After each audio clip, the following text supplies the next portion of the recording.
Deux traders, même stratégie, même capital. L'un abandonne après 6 mois, tandis que l'autre décroche son payout. La différence n'est ni le talent ni l'intelligence, c'est une façon de fonctionner. Et attention, cette vidéo n'est pas une vidéo motivation. Je ne vais pas te dire « crois en toi, tu peux le faire si tu veux vraiment ». Ce genre de discours, ça marche le lundi matin. Mais le jeudi après-midi, après 3 pertes d'affilée, eh bien cette motivation, elle a disparu. Aujourd'hui, je vais te montrer exactement comment les traders millionnaires construisent une discipline qui ne dépend pas de leur humeur du jour. C'est un système qui élimine les décisions émotionnelles avant même qu'elles apparaissent. Parce que la réalité est simple, si tu ne changes pas ta façon de fonctionner, rien ne changera dans tes résultats. Partie 1, le problème des décisions. Laisse-moi te poser une question honnête. Combien de fois tu t'es retrouvé devant ton écran à te demander « Est-ce que je devrais rentrer ici? Est-ce que c'est vraiment le bon moment? Est-ce que ce setup est assez solide ?» Et si tu es comme la plupart des traders, eh bien ça t'arrive plusieurs fois par session. Et voilà le problème. Chaque trade devient un débat intérieur, une négociation avec toi-même. Tu hésites. Plus tu as des décisions à prendre en temps réel, plus ton cerveau s'épuise. C'est ce qu'on appelle la fatigue décisionnelle. Les études montrent que notre capacité à prendre de bonnes décisions diminue drastiquement après chaque choix qu'on fait. C'est pour ça que tu trades bien le matin et que tu fais n'importe quoi l'après-midi. Maintenant, regarde comment fonctionne un trader discipliné. Il n'a presque rien à décider pendant sa session. Pourquoi? Parce qu'il a défini ses conditions à l'avance, dans un moment de calme total, sans aucune pression.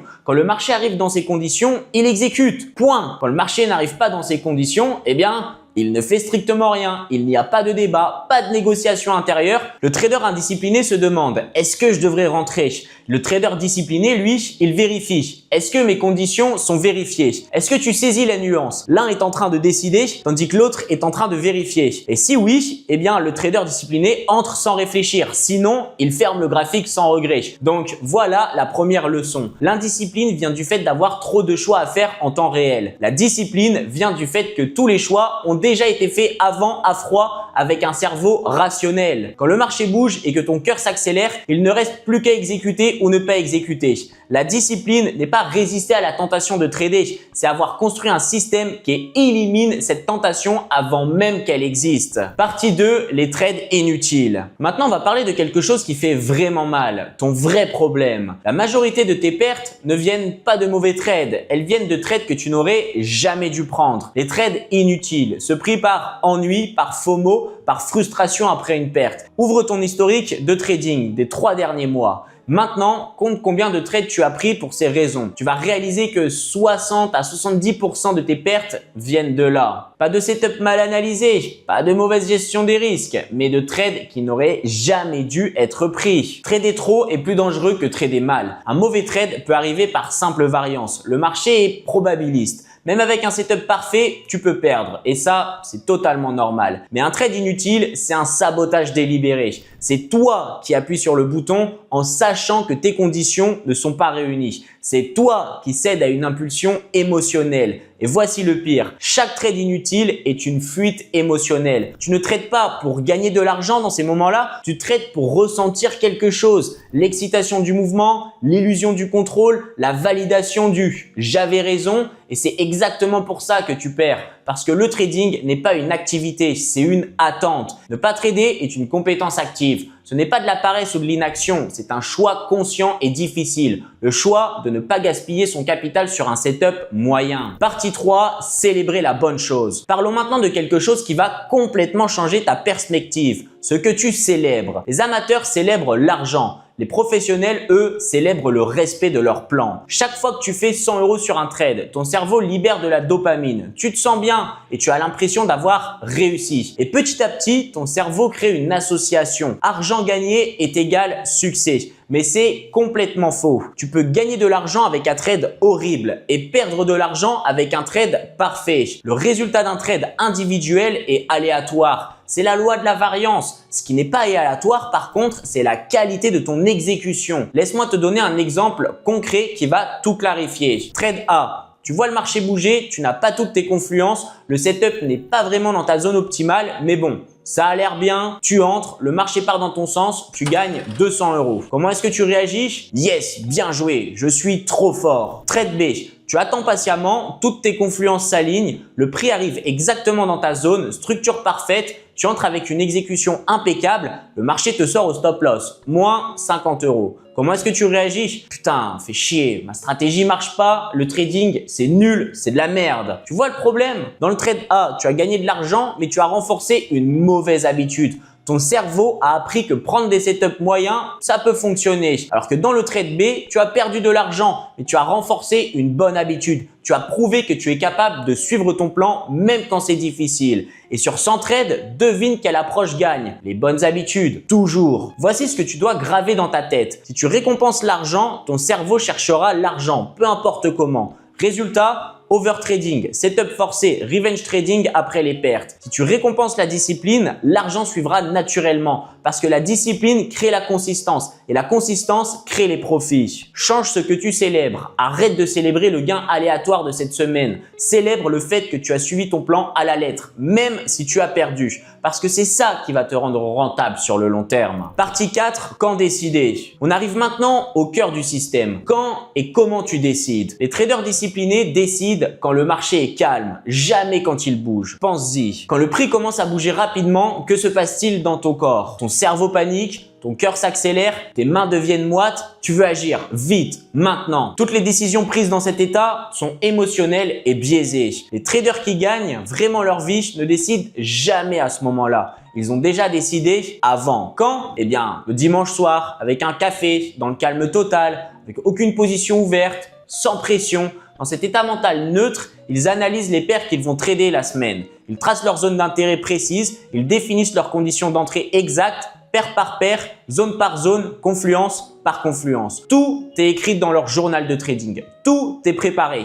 Leur plan est complet. Et pendant la semaine de trading, ils n'ont plus rien à décider. Une seule condition manque, alors ils ferment le graphique et passent à autre chose. C'est ce système qui fonctionne pour une raison neurologique simple. Quand tu prépares ton plan à l'avance, tu utilises ton cortex préfrontal, la partie rationnelle de ton cerveau, celle qui analyse calmement les probabilités, qui évalue objectivement les risques, qui n'a pas peur de rater une opportunité parce qu'elle sait que d'autres viendront. Alors que quand tu décides pendant que le marché bouge, tu utilises ton système limbique, ton cerveau émotionnel, celui qui panique face à l'incertitude, qui cherche la certitude à tout prix, qui veut agir immédiatement pour réduire l'anxiété. Et devine lequel prend les meilleures décisions de trading? Eh bien, le cerveau rationnel, toujours. La règle absolue que j'applique, si j'hésite, je suis déjà hors système. Car dans un système bien construit, il n'y a pas d'hésitation. Partie 5, gérer le drawdown. Parlons maintenant du moment que tout le monde déteste, mais que tout le monde vivra. Le drawdown. Peu importe la qualité de ta stratégie ou la rigueur de ton système,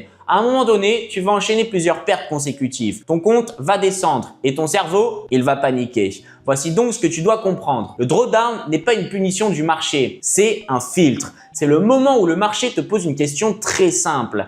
Es-tu vraiment discipliné ou tu l'étais juste quand ça fonctionnait? La plupart des traders échouent ce test. Ils paniquent et changent tout. Nouvelle stratégie, nouvelle time frame, nouvel actif, confusion totale et compte exploser en quelques jours. Alors que les traders qui durent dans ce métier ne paniquent pas, ils ralentissent, ils suivent un protocole précis. Première action, stop total. Après 3 pertes consécutives, je ferme toutes mes plateformes de trading pendant 24 à 72 heures minimum, sans regarder un seul graphique. Parce qu'après 3 pertes, ton cerveau est en mode survie. Il cherche à récupérer ce qui est perdu. C'est un biais psychologique appelé loss aversion. C'est le tueur numéro 1 des comptes de trading. Tu ne peux pas prendre de bonnes décisions dans cet état. Deuxième action, analyser les faits, pas les émotions. Après 48 heures de pause, je prends mes 20 derniers trades et je pose une seule question. Est-ce que j'ai respecté mes conditions d'entrée sur chacun de ces trades? Si oui, eh bien, c'est juste la variance normale du trading. Mon système est statistiquement valide, donc je ne change rien. Sinon, j'identifie la variable précise qui a dérapé. Attention, pas tout changer d'un coup.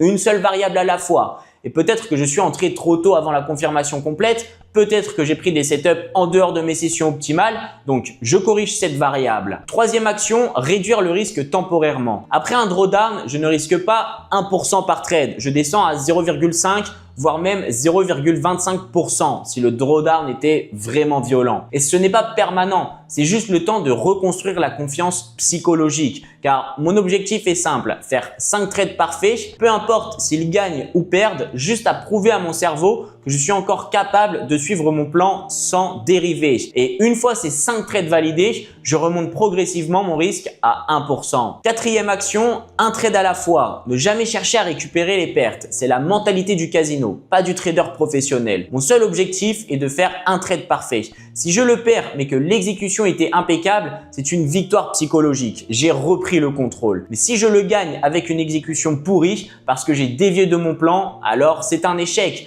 Parce que ce qui compte, c'est le processus, pas le résultat isolé. Et règle absolue, pendant un drawdown, jamais d'optimisation sous pression. Car ton cerveau panique, veut changer quelque chose immédiatement pour réduire l'anxiété. Mais les décisions prises sous pression émotionnelle sont catastrophiques toujours. J'attends alors 48 à 72 heures pour retrouver un mental neutre. Ensuite seulement, j'analyse avec objectivité. On arrive à la fin et je veux que tu comprennes quelque chose de fondamental. La discipline n'est pas faire plus, c'est refuser plus. Refuser les trades médiocres qui ne cochent pas toutes les cases. Refuser les décisions émotionnelles prises dans l'urgence. Refuser de trader par ennui quand le marché range sans structure. Le jour où tu n'as plus besoin de trader pour te sentir bien, tu commences à trader comme un professionnel. Si tu veux voir exactement comment j'applique ces principes en temps réel sur les marchés, alors rejoins mon canal Telegram gratuit. Chaque jour, je partage mes analyses complètes avec mes zones exactes et mes setups en détail. Le lien est juste en dessous dans la description. Merci d'avoir regardé jusqu'ici. On se retrouve dans la prochaine vidéo et let's investing!